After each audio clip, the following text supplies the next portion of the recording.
Welcome back to the Real News Network. I'm Paul Jay, coming to you again from Washington. Now joining us again is Stephen Diamond. Thanks for joining us, Stephen. Thank you, Paul. Stephen's an associate professor at Santa Clara University in California and teaches finance and economic issues, labor law, securities law. So in the first part of our interview, we talked about the current government strategy towards General Motors and Chrysler and the automobile industry. And I guess the conclusion one would have come to out of the first segment was that this strategy is rather precarious, depends on a real economic recovery. And the possibilities of the government really getting its money out in 2 years are really perhaps dubious. But even if their plans come to fruition and they actually do get their money out in 2 years, I suspect that's still not what the direction you think we should be going in. So talk about what could have been done that wasn't done. I was beginning to discuss earlier, what we really have is a crisis in the infrastructure of this country, and we have a crisis of employment. We have a technology crisis in the sense that we're trying to transition to new technologies, new sources of energy. And at the heart of this is the automobile industry. And if we don't restructure the automobile industry correctly, basically it won't contribute to that transition. And what we see in the GM IPO is a company that really wants to move to China and Brazil and doesn't seem to really care about the heart of the American economy. And I don't think that's good for us. I don't think, in fact, it's good for Brazil or China either. It's kind of ironic that the union that now owns so many shares of GM has a kind of conflict of interest, because as a shareholder, the union benefits if it's economically profitable for GM to move to China and Brazil, even if it cuts back the number of jobs and union members it has. It's a very odd position the union's in. Yes, historically, the UAW has avoided having any role in the financial markets in the way that many unions do through their pension funds. So this was a big shift in the approach of the UAW. Their view was in the 1950s that they wanted General Motors and the Big Three to manage the pension funds, manage health care, and provide for those when workers retired. Now they're being forced to take those over, and they have to manage these conflicts.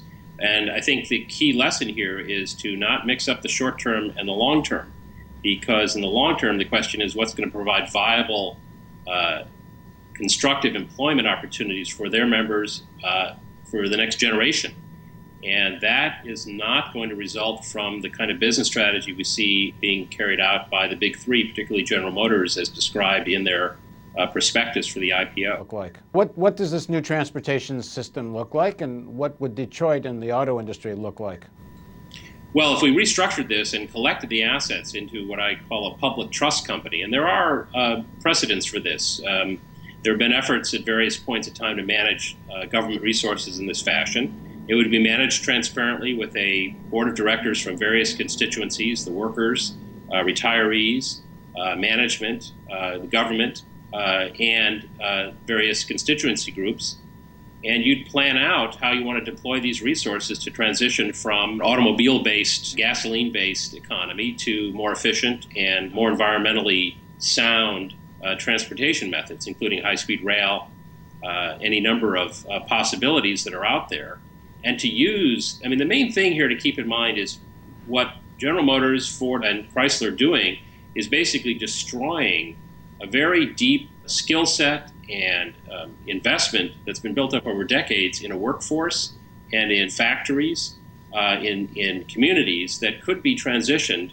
Much, by the way, probably the best precedent for this is in World War II, where the U.S. government made the automobile industry transition from producing cars to producing airplanes and bombers, et cetera, for the war effort. Harry Truman said that Ford's River Rouge plant won the war for us in World War II. Now, without getting into the politics of World War II or the defense industry, nonetheless, there's precedent here in times of crisis and emergency.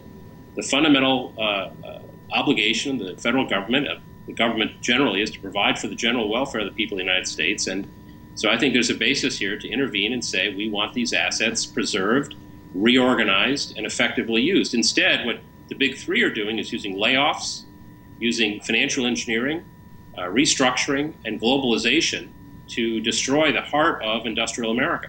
Now, of course, the argument from the other side will be government has no idea how to run such things. Government should get out of the way. If the automobile industry can't stay competitive, let it burn. and something new and more innovative will take its place. And what you're talking about is kind of like a planned economy.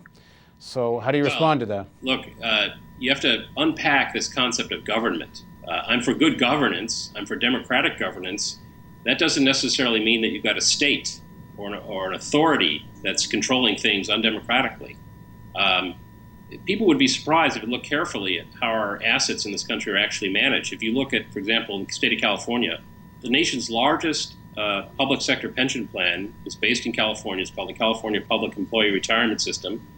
It's managed by a multi-constituency board of trustees elected by various constituency groups, some of them appointed by the governor. It manages $250 billion of assets very effectively.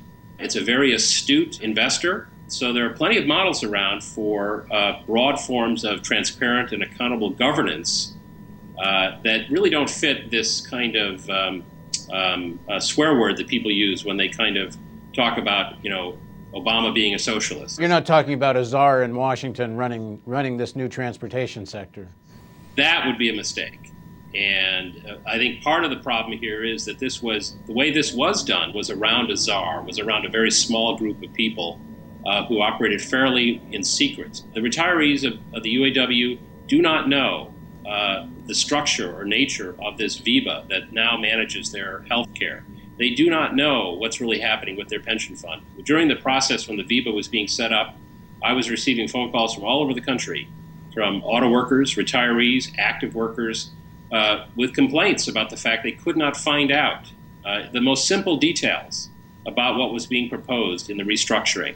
And this is a serious problem. And so I'm not for a small group of people sitting inside the Beltway to manage the automobile industry. I'm for a broader, more transparent and accountable governance structure. You don't need some kind of centralization in order to make decisions, but whatever central authority you create has to be accountable to the constituencies that are involved. Now, the UAW went along with this whole plan. The union leadership was very much on board with the Obama administration strategy, and they have, I think, a couple of seats on the board, and they own a bunch of shares. They don't seem to be suggesting heading in a different direction. Well, the VEBA, which still is a significant shareholder after the IPO, they sold about $3 billion worth of shares, but they have another $10 or so billion left in the company. Will have a seat on the board of directors. They have carried out what I would call a kind of strategic retreat and have elected not to fight, but have elected basically to carve up what they have. And they've agreed to these very dramatic wage cuts for new employees. So you now have more junior employees paid very low, relatively low wages, not much above being a barista, and older senior workers with higher wages. And you now have tensions between the retirees and the current employees. So they've really bitten off an extremely complicated situation.